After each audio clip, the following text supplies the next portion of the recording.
Hello everyone, let's do the question of income from other source. कल मैंने आप लोगों को इसकी थ्योरी करा दी थी। आई होप आप लोगों को समझ आ गई होगी कि थ्योरी में हमने देखा था कि इनकम फ्रॉम अदर सोर्स में कौन कौन सी इनकम हमारी कवर होगी, कैसे हमें उसको ग्रोसअप करना है, वो मैंने सब आपको सिखा दिया था। अब हम इसके क्वेश्चन स्टार्ट करते हैं ताकि आपको बिल्कुल समझ आ जाए। आपको क्वेश्चन कैसे दिया होगा, आपको काफ़ी सारे इनकम और एक्सपेंसेस दिए होंगे। अब आपको ये देखना है कि कौन सी इनकम हमारे इस चैप्टर में कवर होगी, इनकम फ्रॉम अदर सोर्स में आएगी। आपने वो सारी इनकम लेनी है, प्लस करना है। अगर आपको लगता है जो एक्सपेंसेस दिए हैं उनमें से कुछ एक्सपेंसेस माइनस होने चाहिए, वो डिडक्ट हो जाएंगे, तो जो आएगा आपका वो फिर इनकम फ्रॉम अदर सोर्स आ जाएगा कि हमारी इतनी इनकम बनती है अदर सोर्स की। Let's start the illustration number second. Illustration 1 छोड़ देना, इलस्ट्रेशन सेकेंड से शुरू करते हैं जहाँ आपके पूरे क्वेश्चन दिए हुए हैं। 349 पेज पे है मेरी बुक में, अपनी बुक में देख लेना आप लोग, ठीक है। हमारा चैप्टर है इनकम फ्रॉम अदर सोर्स, आपको बुक में मिल ही गया होगा ये। इसमें मैं करा रही हूँ आपको इलस्ट्रेशन नंबर सेकेंड। क्या बोला है इसने? From the following particulars of income of Shri Ram Gopal. Shri Ram Gopal की कुछ इनकम दी गई हैं। Compute his taxable under, taxable income निकालनी है under the head income from other source में निकालनी है, कौन कौन सी कवर होगी। अब उसने फर्स्ट पॉइंट बोला, he owns in Myanmar an agriculture land. Agriculture land कहाँ है? म्यांमार में, आउटसाइड इंडिया है, दैट मीन्स कवर हो जाएगी। Which gave him an income of 25,000, जो उसको 25,000 की इनकम दे रही है during the year. Also owns a plot of land in Agra, एक उसका आगरा में प्लॉट भी है, ठीक है, जो नॉन एग्रीकल्चर पर्पज़ के लिए यूज़ हो रहा है, और गुड्स एट 1,000 पर मंथ। मतलब उसने एक, उसके पास जैसे प्लॉट ऑफ लैंड है जो नॉन एग्रीकल्चर पर्पज़ के लिए उसने लेट आउट पे दिया हुआ है, जिससे उसको 1,000 पर मंथ इनकम हो रही है, तो वो भी कवर हो जाएगी क्योंकि इंडिया में है, आगरा मतलब इंडिया में है।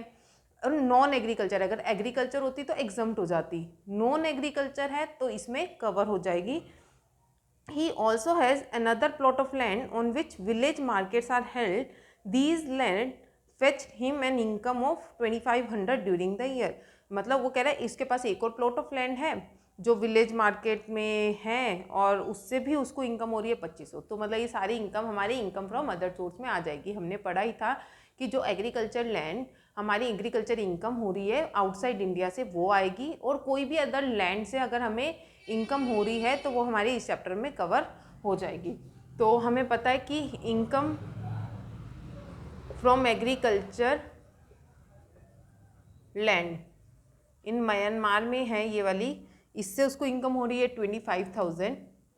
फिर उसने बताया कि उसका प्लॉट ऑफ लैंड है आगरा में जो उसने नॉन एग्री स्टोरिंग पर्पस के लिए दिया हुआ है, नॉन एग्रीकल्चर लैंड का है 1,000 पर मंथ। तो 12 महीने का उसके पास कितना आ रहा होगा? 24,000। एक और उसके पास अनदर प्लॉट ऑफ लैंड है जो उसको इनकम दे रही है, land fetched him an income of this and this, कितनी इनकम दे रही है? 2,500। आ गया फर्स्ट पॉइंट समझ। Next, during the previous year he gave management consultancy service to a number of entrepreneurs, this give have income of 75,000। वो कह रहे हैं कि उसने ड्यूरिंग द ईयर कोई कंसल्टेंसी सर्विस प्रोवाइड करी बहुत सारे एंटरप्रेन्योर्स को, तो उससे भी उसको इनकम हो रही है। ठीक है, ले लेते हैं, हम कवर कर लेंगे income from management consultancy service 75,000। देखो यहाँ पे क्या है, जो मैनेजमेंट कंसल्टेंसी सर्विस मतलब किसी को जैसे एडवाइस देना, अगर यहाँ लिखा होता ऊपर ऊपर क्वेश्चन में लिखा होता कि उसका ऐसा कुछ बिजनेस है, वो इस प्रोफेशन में है कि लोगों को कंसल्टेंसी सर्विस प्रोवाइड करता है, तो वो उसकी प्रोफेशन इनकम बन जाती क्योंकि उसका प्रोफेशन होता है। यहाँ ऐसा कुछ नहीं लिखा, तो इसका मतलब वो अदर बैठ के जैसे होता है कि कोई एक्सपर्ट है, उसकी कोई कंसल्टेंट मतलब उसकी राय लेने आ जाते हैं लोग, तो उससे उसको अगर कोई इनकम हो रही है वो भी अदर सोर्स में आएगी क्योंकि और कहीं हेड में नहीं बनती, तो वो अदर सोर्स में आ जाएगी। Next, he has a quarry in Jaipur, he has let it out to mister A को, उसने उसको लेट आउट पे दे दिया जिससे उसको रॉयल्टी मिल रही है 25 पैसा। 25 पैसा का मतलब होता है 0.25, ठीक है, पर टन ऑफ स्टोन रेस, जितना भी उससे स्टोन निकलेगा उससे 25 पैसा वो पर टन के हिसाब से लेगा। 10,000 ton of stone was raise during the previous year, और उससे कितना स्टोन निकला है 10,000। मैंने बताया था इनकम फ्रॉम रॉयल्टी हमारी इसमें कन्वर्ट हो जाएगी, 10,000 टन निकल रहा है मल्टीप्लाई 0.25, ठीक है, ये आ जाएगा हमारे पास 2500। और उसने बोला he incurred an expenditure of 400 in connection with the earning of royalty. अब इस रॉयल्टी को कमाने के लिए उसने कुछ खर्चा भी किया, तो वो खर्चा उसमें से माइनस हो जाएगा, नेट उसको इनकम कितनी मिली 2100। इस चैप्टर में जो हम इनकम अर्न कर रहे हैं, अगर उसको अर्न करने में हमने जो एक्सपेंसेस किए हैं वो उसी में से डिडक्ट हो जाएंगे, ठीक है, अगर अलाउड है तो हमें पता है कि ठीक है रॉयल्टी कमाने के लिए किए तो ये अलाउड है क्योंकि कोई पर्सनल खर्चा नहीं है, तो ये हमने ले लिया। नेक्स्ट हमारे पास है amount receive as an advance for transfer of capital asset forfeited 50,000 due to failure of contract. कि उसने क्या किया था कि कोई एडवांस लिया हुआ था कोई बंदा से कैपिटल एसेट का, और वो इसने जब्त कर लिया, फॉरफिट कर लिया, मतलब वो पैसा नहीं दे पाया होगा बाकी, तो वो 50,000 फॉरफिट कर लिया, तो फॉरफिट कर लिया तो उसकी अदर इनकम हो गई, क्योंकि ना वो प्रोफेशन की इनकम है, ना वो सैलरी की इनकम है, ना हाउस प्रॉपर्टी की इनकम है, ना कैपिटल गेन की इनकम है, तो वो कहाँ पे आ जाएगी हमारी इनकम फ्रॉम अदर सोर्स में आ जाएगा अमाउंट फॉरफिटेड। फॉरफिट मतलब कि किसी ने एडवांस दिया था उसके बाद वो आगे पेमेंट नहीं कर पाया, तो उसने जो एडवांस आया था उसको फॉरफिट कर लिया। अब इसको टोटल करेंगे 1,66,600 हमारी क्या आ गई income from other source. I hope समझ आया होगा, बहुत इजी चैप्टर है, अगर आप लोग इसे करते हो तो मेरे को नहीं लगता कि आप लोगों को इसमें कोई प्रॉब्लम आएगी। बस ये पता होना चाहिए कौन सी इनकम हमारी इस चैप्टर में कवर होती है और कौन से एक्सपेंस माइनस होंगे। वो जैसे जैसे मैं क्वेश्चन कराऊंगी आपको धीरे धीरे ये सारा कुछ समझ आना शुरू हो जाएगा, ठीक है। एक और एग्जाम्पल करते हैं, इलस्ट्रेशन नंबर 3 देखते हैं। चलो 3 में क्या बोल रहा है वो, इलस्ट्रेशन 3 में बोलता है कि as a member of parliament he receive a salary of 4,000 per month and dearness allowance of 20,000 for attending various session. हमने पढ़ा था इनकम फ्रॉम अदर सोर्स में जो भी सैलरी एमपी या एमएलए को दी जाती है वो इसमें कवर होगी, बट हमने डियरनेस अलाउंस नहीं पढ़ा, तो डीए नहीं आएगा, सिर्फ क्या आ जाएगी सैलरी आ जाएगी हमारी यहाँ पे जो भी एमपी को मिली है। Salary of member of parliament कितनी मिली है 4,000 per month, that means 4,000 into 12 वो बनता है हमारा 48,000। ही होल्ड द, ये 20,000 नहीं आएगा क्योंकि डीए नहीं आता, सिर्फ सैलरी आती है एमपी एमएलए की अदर सोर्स में। He held the following investment, अब उसने कुछ इन्वेस्टमेंट की हुई है। 10% fix deposit of 10,000 is held by him in bank, मतलब उसने 10% की फिक्स डिपॉजिट है जो 10,000 रुपये की है, मतलब एफडी करा रखी है 10,000 की, जिस पे 10% इंटरेस्ट मिलेगा। इंटरेस्ट इज क्रेडिटेड एनुअली, उसको इंटरेस्ट क्रेडिट हो जाता है, मतलब हर साल मिल जाता है।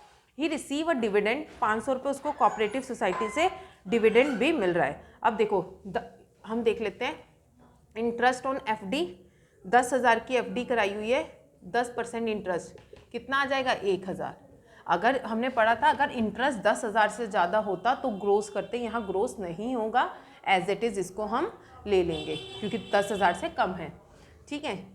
अगला है हमारे पास डिविडेंड मिल रहा था उसको फ्रॉम कोऑपरेटिव सोसाइटी, ठीक है, dividend from cooperative society as it is लेते हैं 500 रुपये, ठीक है।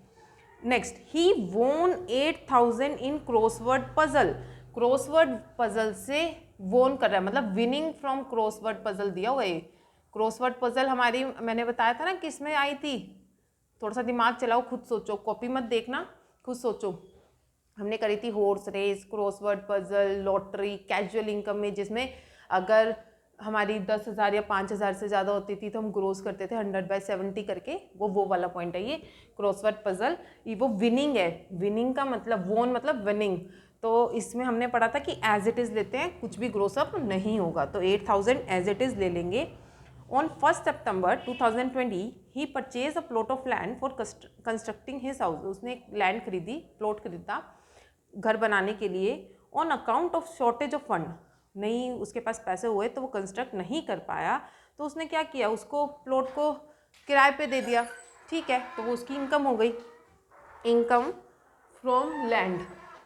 उसने क्या किया, कितना किराए पे दे दिया 150 रुपये महीना, ठीक है 150 1 नवंबर को, तो कितने मंथ्स हो गए, नवंबर, दिसंबर, जनवरी, फरवरी, मार्च, 5 मंथ्स हो गए। तो कितना आ गया हमारे पास 750। आपको याद रखना है जो भी प्लॉट ऑफ लैंड से इनकम होती है वो इस चैप्टर में कवर होगी, ठीक है।